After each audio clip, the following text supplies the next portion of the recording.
I like salad. Do you like salad?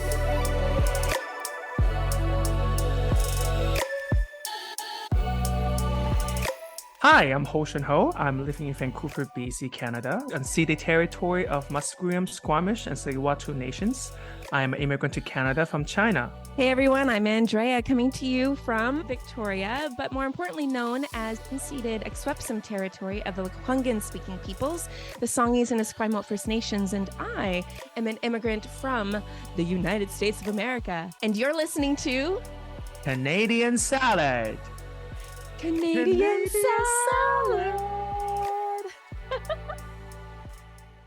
Hello, everyone. Welcome back. We are so excited to have you here with us and talking about it might be a little bit heady, but I think it's very, very practical and very, very honest examination of who we are as people living in Canada, specifically people who are marginalized. Hoshin, do you want to maybe give a hint or a clue as to what we're going to talk about? Yes, well, a clue. Maybe I'll just say it out loud. I'm not good at giving clues. No. So today we're going to talk about intersectionality. Intersectionality, yes. Yeah. And in many ways, in my mind, when I think of this word, and this maybe help the audience, an intersection, if you think of like you're approaching an intersection at a stoplight, you've got all these different roads converging and coming together into one place. And what are you observing when you come to that one place? There might be a squirrel, a deer, a person passing by, someone singing to themselves really loud because they've got really good music going on. So if that helps, we're gonna talk about intersectionality. Yes, I promise you will definitely understand the term later, and then how it applies to real life and to you and to a lot of things that we experience as marginalized groups. Yes, so let's just dive in. But first, Andrea, do you have a news to share with us? I do, and I think it's really good. I love having these news updates because it really provides a good segue and kind of context of what we're going to talk about.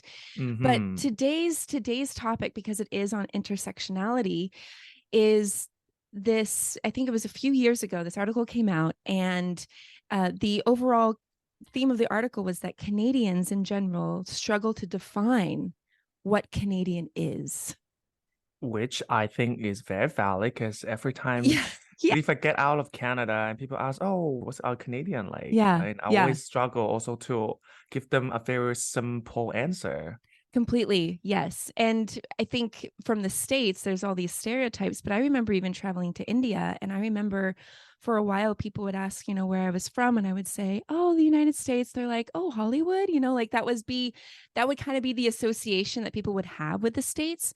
And I just got tired of, not saying, no, not Hollywood. So I started saying I'm from Canada, even though I wasn't at the time. The conversation dropped. Like, there was no association with what Canada was known for. So yes, you're exactly right. I think it is very complex. So traditionally, a country is identified by a dominant ethnic group. Yes. Like typically that is what makes, or it might be a collective goal or purpose. But the reality is with Canada, though, it's very complex because there isn't a dominant ethnic group. I mean, at least at the very beginning on Turtle Island, First Nations, Indigenous people were the dominant people group. And then we have our French and the British colonizers. So then that is also, coming into this basically salad, if you will, of what is Canada. And then you have more recently, we're in this new generation of we are a nation of immigrants. We are a nation of diversity, which we are. Yes. Which we were also colonized by French and British. And it also was the inherent land of First Nations people. So this identity and what makes a Canadian is really, really diverse. And no one can actually decide what that is. Like it's still up for debate. Any thoughts pertaining to that, Hoshin, like related to?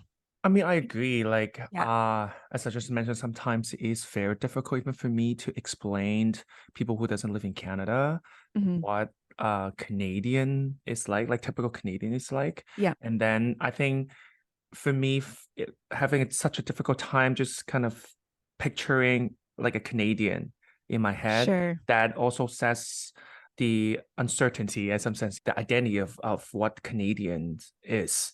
Mm-hmm. But I also think there's a beauty in that is not bound to one thing, that not Mm. every Canadian who lives in Canada feel like they have to be that one thing. So I think this quote unquote uncertainty gives people the freedom to be who they are. I think that also why Canada is a salad. That kind of analogy is great. Mm-hmm. Yeah, it Mm. gives us freedom. It gives us this diversity that we want, and people's culture can be free and united because everyone feel like they can be themselves. So it's a Yeah, good thing for me. Yeah. yeah, that's beautifully put. And I think it's true, I think, and related to even our last episode when we talked about feminism and what it means to be a woman or a person with feminist traits. It's like you're Mhm. defining that. We are defining our own identities in Canada. Yeah, I think, yeah, I mean, even Canada as a country has so many identities, overlapping in this country. That's one of the reasons why it's so difficult to define the Canadian identity. But Yeah. as a person, we also have so many different layers of identities encompasses in one, you know, Yes. and so which is segues to our topic today, intersectionality. Yes. So the term intersectionality is coined by Kimberly Crenshaw, which is a professor in the States. It is a Okay. framework that describes how our overlapping social identities relate to the social structure of racism and oppression. It's Hmm. usually a tool primarily used for understanding the power relations and how they shape Mm. inequality that we're facing. Like, for example, me, I'm Asian, I'm Okay.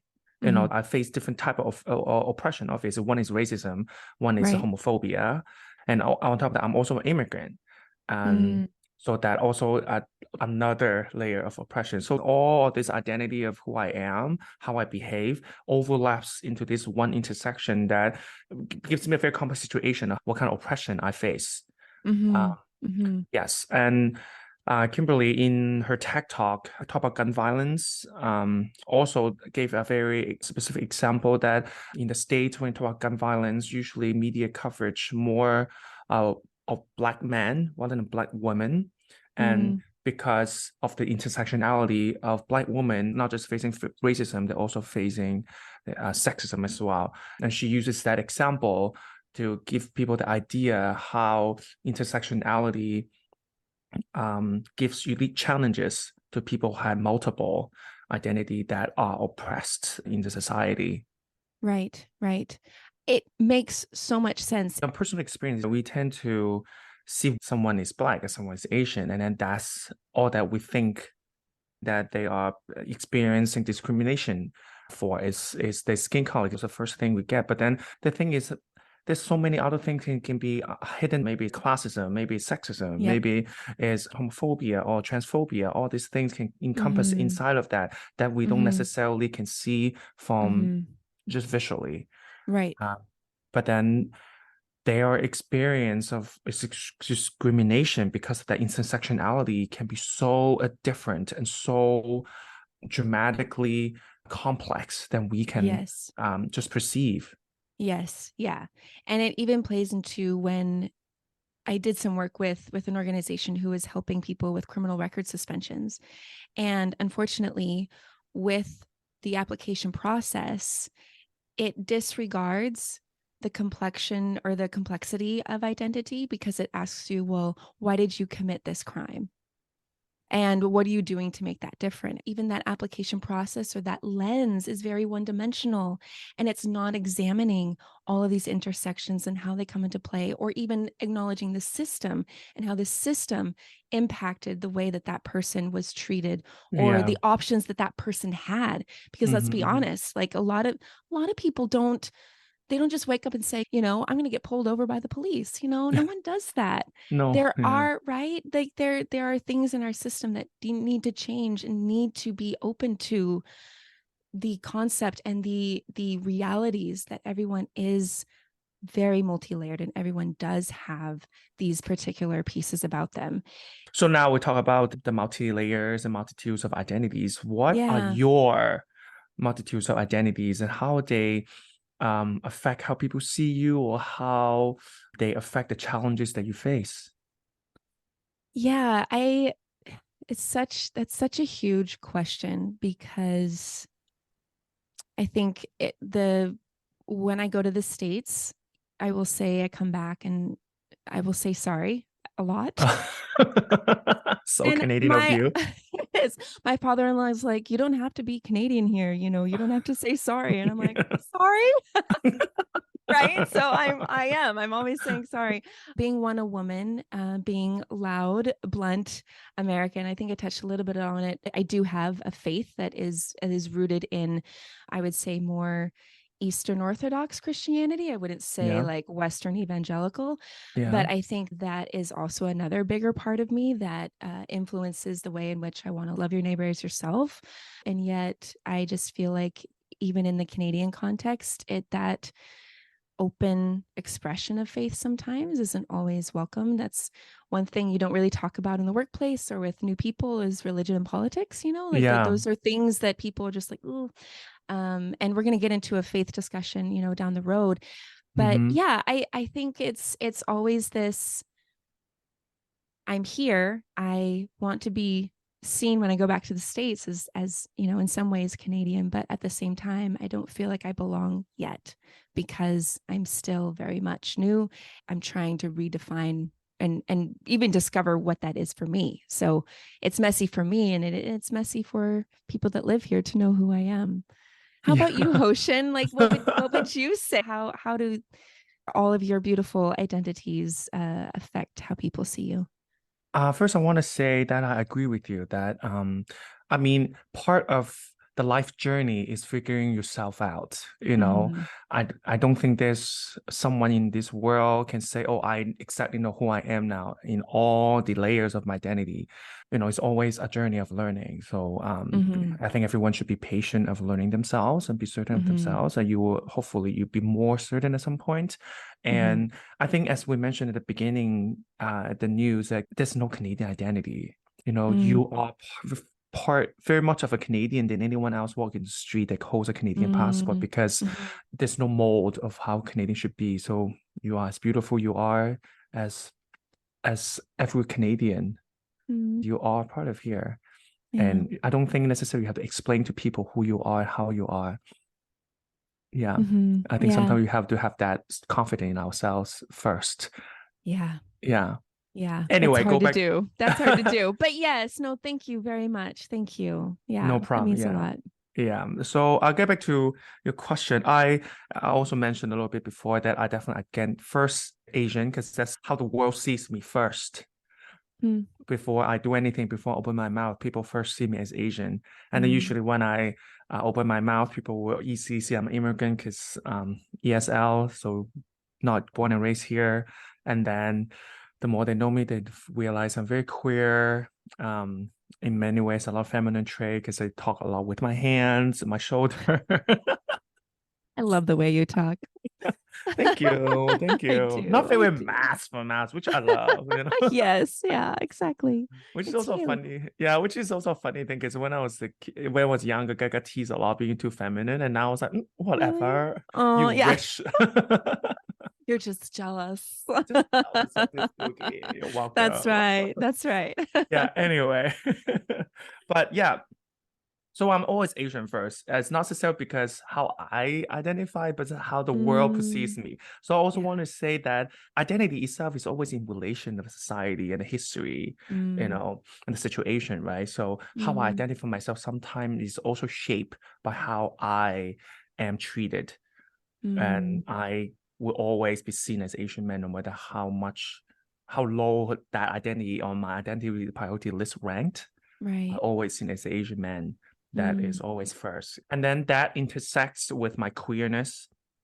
Definitely gives me a different, unique set of challenges navigating racism, and then homophobia, even in the queer communities. I think a lot of people that doesn't understand queer community, queer dynamics. I always thought that if, let's say, I go to a pride event, go to a queer event, then I should be having the time of my life. I should feel safe. I should feel like celebrated. But that's really not the case, because the other layer of identity, the Asianness, or even the feminine trait that I have, sometimes gives me a very different scope or different standard if I go to a queer event that is not specifically for Asian queers. There's many queer events that I've been to that I don't feel safe, that I don't feel belong. It's not just because everyone in the room is queer that somehow I feel safe, because there's this intersectionality of my identity. Right. Even like, I know for the last episode, a couple episodes ago, we talked about Rice Cake Events, which is a Asian queer event company that me and Van and Bella is running. Check it out. Check it out, please. It's Rice Cake Events. Rice Cake, if you're listening, we could use a sponsor. No, I'm just kidding. Well, I also helping run Rice Cake. But yeah, so Rice Cake Events is a Asian queer event company that me and Van and Bella is running. And then even in that group, sometimes I also in situations that I don't feel necessarily belong, because yes, it's Asian, checked, queer, checked, but then also the other identity of me, the immigrant identity of me. Most of them are not ESL, or most of them maybe moved here really, really young, so they can say they grew up here. So sometimes the conversation they will talk about, use a lot of reference of like their childhood reference in Canada, snacks, books, songs that I have no idea of because I didn't grow up here. So like that sometimes creates foreign feeling that, oh, I don't know any of this. I cannot share that experience with them. So even in situation that is queer and Asian, I still had another layer of identity that forbids me in some sense to feel that I belong. Again, showcase how complex intersectionality is and our identity, how our identity make us feel. And to elaborate on that, because the immigrant side of me, so of course I have a lot of immigrant friends. And I remember I got teased of one time that I had a lot of white friends. I remember one time when somebody told me that I'm a token Asian in the white friend group, which they were not, they were not wrong. I mean, I was the only Asian in the group too, which I usually aware of too. But the thing is, usually those white friend groups are because they're all immigrants too. I see.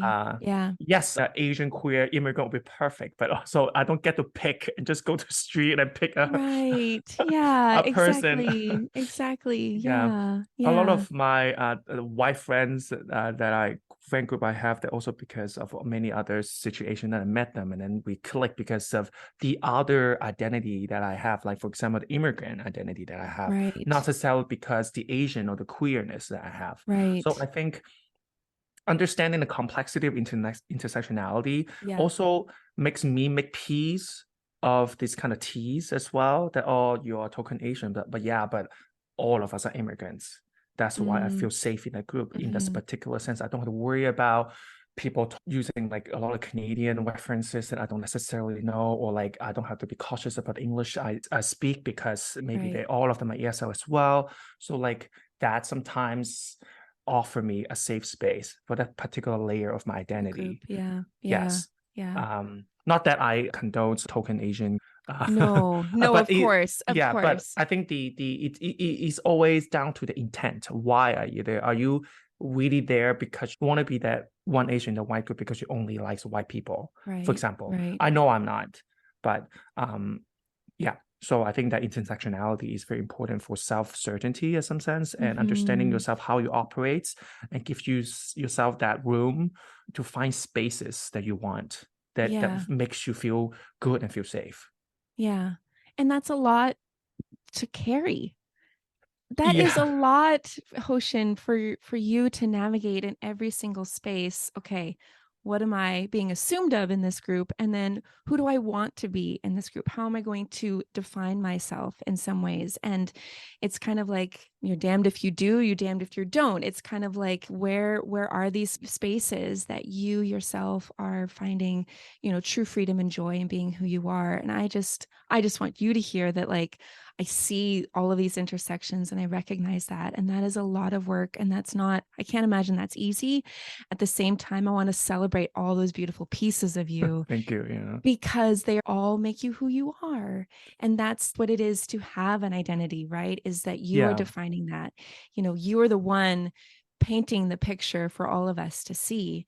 And we need that curiosity and we need that openness to let you define what that is. Yeah. I think it is important for everyone to know that too, that sometimes, let's say you are a Black man, you go to a event that's just for Black people, and then you still don't feel that you completely can be yourself, then maybe it's the other layer of the identity preventing you to be that completely free self. And then maybe it is time for you to examine your own intersectionality. Why in a space that I think I should feel safe, I am not. Yeah, like sometimes, not all the time. I love rice cake, obviously, is Of course. my family. But I want to acknowledge that I wish there exists that space that just for everyone to feel completely free, completely themselves. There's always maybe something that make you feel like just a little bit off. Because again, we are so complex as humans. Sometimes it's in different space, we let our different self, different identity to fly, to flourish. And then you just hopefully we have more of those space exist for you to kind of flourish, for your different identity to come out and, have the time in the sun. Yeah, absolutely. Which in my question to you would be like, why, I mean, you kind of touched a little bit on it, but why would intersectionality be important, not only to you, but to immigrants in Canada? I think part of it, in understanding intersectionality and the different layers of identity, is knowing who you are. Of course, it's always a journey that we change, people change, but I think we should have some sort of certainty of who we are as a person. And then that allows us to understand the intersecting identities that we have. And that is the only way for us understanding the different sets of challenges and oppression that we might face, so that it can guide us to and lead us to create and find safe spaces. The second episode, I talked about how important is safe space because it allows me to make peace with myself. My race, my queerness, I've been criticized for so much for so long in my life that I always been insecure of. Because of safe spaces, I make peace with them. I finally feel settled in my Asianness, my queerness. I'm finally joining them. So finding that safe space is very important. But finding the safe space also means you have to know what kind of safe space you need. Right. Yeah, and that asks you to understand your intersecting identities, right? Yeah. And then for other people, maybe doesn't necessarily have very complex intersecting identities. I think understanding the concept also make them realize and sympathize, towards other marginalized group. When you see a BIPOC woman walking out there, just try to understand that it's not just their skin color can possibly make them target of discrimination, also because maybe their gender, maybe their social class, maybe is their disability, maybe is their transness. There's so many things can affect one person's struggle. I think that is also helps all of us also sympathize and have more, create space for other people. I appreciate in many ways finding that safe space for yourself as an immigrant or as a person of color or as a person with a different gender expression. I think it's really, really important that safe space is also a way of drawing those boundaries. It's saying like, I refuse to be treated this way, and I'm going to go over somewhere else and find a place where I deserve to be treated kindly and respectfully, but also to feel the freedom and to have safety in who I am. I think many times immigrating to a new country, we just want to fit in. We just want to not disrupt anything, and make sure that it's smooth sailing, that nothing is happening that is going to disrupt our experience. But what it does disrupt is who you are, because in many ways we're responding to a system that is requiring us to maybe be silent, to maybe talk a certain way, express ourselves a certain way, and it's not allowing for your uniqueness and what makes you who you are to be expressed. I think for myself, one, I want to define me for me. Of And this is course, why yes. intersectionality is so important. I don't want people to assume just because I'm from the States, I voted for Trump, or that I am pushy or loud or abrasive. Mm. In many ways, I feel like I got one foot in the water and one foot on the shore, and I'm just trying to walk in both spaces at the same time. And often I want to be known for who I am, similar for who you are. You don't want to have to always having to define yourself and justify why you want to maybe hang out with a group of white immigrants, or hey, why you want to hang out with just Asian queer people. You know what I mean? Like, you don't want to defend that all the time. I think there's another piece too, and I'm going to speak to all of us who are white facing, white presenting, who are predominantly Eurocentric, that it's very, very important that we acknowledge and understand intersectionality, because in many ways we have an immense amount of privilege and power to create safe spaces for people who are of different gender expressions, different ethnic origins, things like that. I have a pride flag on my email signature, and someone asked me, well, why do you put that there? You don't identify with the queer community. No, but I want to be a safe space. Yeah. I want to demonstrate that I want to be the safe person for you, and I will not condemn, nor will I shut down who you are as a person within the queer community. And so for me, and for immigrants to Canada, I want people who are of non-immigrant, but also people who are white. I want you to hear that, like, we have a responsibility to uphold intersectionality and let that frame how we interact and how we let people live their lives. I totally agree. And I want to echo on that, especially when you mention a queer flag, and then we talk about intersectionality. Also, remember this article I read during the Me Too movement, the hyper Me Too movement. It's about transgender people does not feel safe in this Me Too movement marches, because exactly what you said. During the Me Too movement marches, many women, biological women, I would say, they will put up signs and using their genitals, female genital, as an empowerment to womanhood. And it makes many transgender people feel very alienated. Yeah. Because they excluded.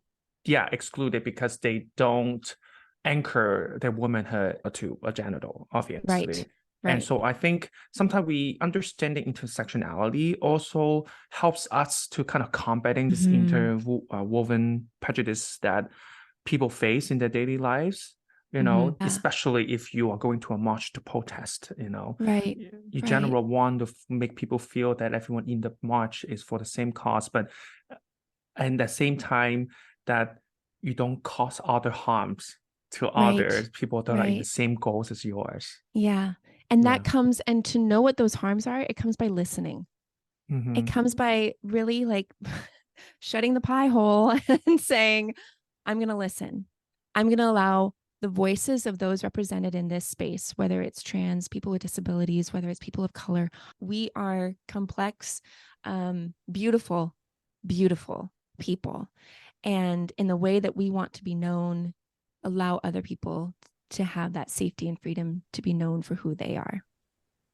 Yes, exactly. And be patient, definitely, with yourself too. Yes. Yeah, absolutely. Absolutely. Well said. Well, should we do our Canadian pop quiz? Yes, please. I would love that. Yay. So this is the part in the podcast where we do quiz each other on a particular factoid of Canadian culture, history, politics. The salad bowl is wide. And Hostion, I think, may I go first this time? Is that okay. okay? Yeah. You can go Okay. first. Yeah, no Okay. All right. problem. So there was a survey taken back in 2015. So it's a few years ago, but I was trying to look for a more recent one. But the survey was that if Canada were to identify a Canadian food as the official national food. Oh my God.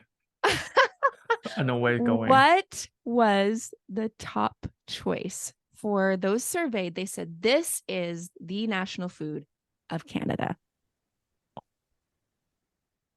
It's not poutine, isn't it?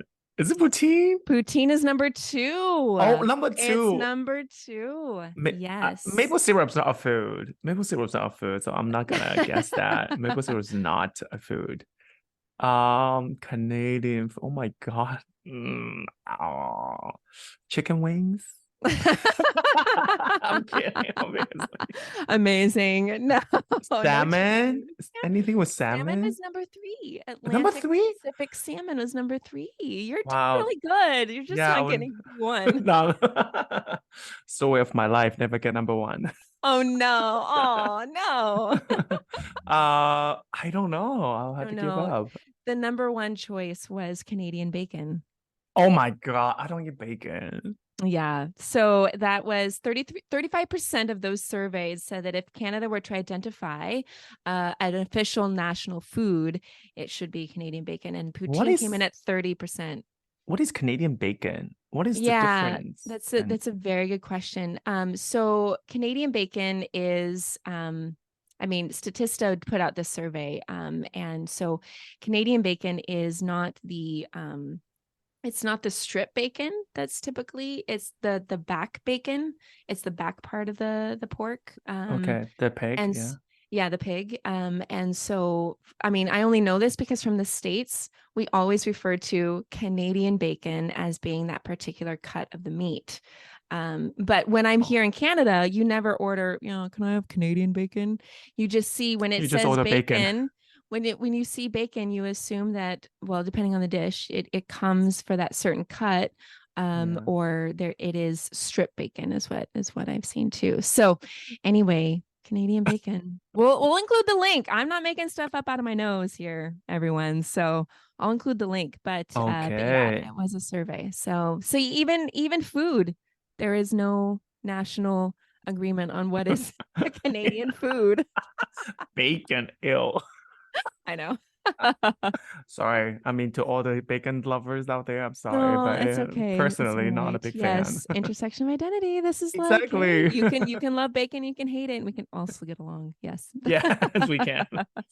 Okay, my question, is based on a 2021 Statistic Canada survey. Oh, sure. Okay. There is 2 widely spoken languages in Canada other than English and French. What are those? Ooh. Cantonese? Close. Mandarin? Is it Mandarin? Yeah. Okay. Well, but both categorized as Chinese because Chinese is like an umbrella for languages. Okay. Both it encompasses like a Mandarin, Cantonese, Hakkai. Okay. Yeah, but Chinese. I'll so give you Chinese. That point. Okay. Thank you. The other one. The other one I think is it Arabic? No. But No? close in the area geographically. Close in the area. Oh, is it is it Hindi? No. Yeah. It's Punjabi. Punjabi. Okay. So Chinese and then Punjabi. Those are the 2 dominant spoken languages outside of course, English and French. Is that English and French. Yes. Okay. Yeah. Okay. Very cool. Yeah. Interesting. It is. I was not surprised by Chinese, but I was a bit surprised by Punjabi. Maybe because I don't know. Maybe I don't hear it often. Sure. Yeah. You probably maybe bigger cities like maybe Toronto or even there's probably in Vancouver. Vancouver too. There's a big Punjabi community here. Yeah. There is in Victoria too. Yeah. Yeah. I think it's just because usually I see South Asians, I'll just speak English with them, right? So I never hear Sure. it, so I Yeah. don't. Yeah. Well, I do remember that the same Statistics Canada, the 2021 census data came out, and I remember seeing that there are over 450 languages represented in Canada. Like there are Yeah, 450 heart languages spoken here. That is a lot of languages, and that's so incredibly which is a beautiful. great. That's the Beautiful. yeah Yeah. the beauty of Yeah. diversity. Yes, Oh, it's absolutely. always Yeah. so fun when seeing people in their element. Yeah. Yeah, it really is. It really Okay, so is. this is Yeah. our episode today. Thank you Yay. You're so much welcome, for everyone. listening. Yeah, you're Yes. so welcome. Just We're two amazing. immigrants, giving back to the society. We are That's basically right. With our amazing thoughts and feelings and reflections. We're just amazing. And then, in honor of the end of this month, in honor of National Truth and Reconciliation Day, September 30th, our next episode, we're going to talk about the relationship of Indigenous people of Canada and immigrants and what that looks like. oh my God, I can't wait. Yeah. So stay Yeah. tuned. And until then, have a wonderful week. Be kind.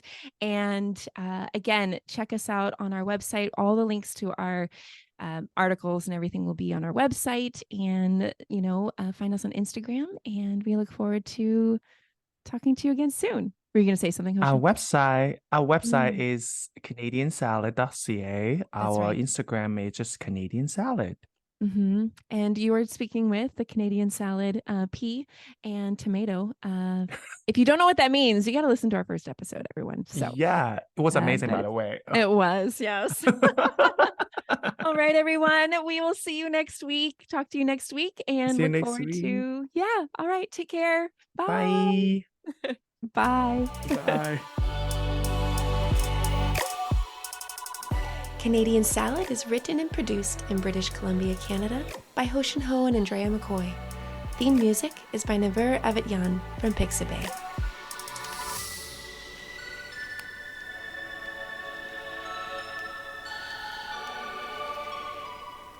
This has been a good Janklin production.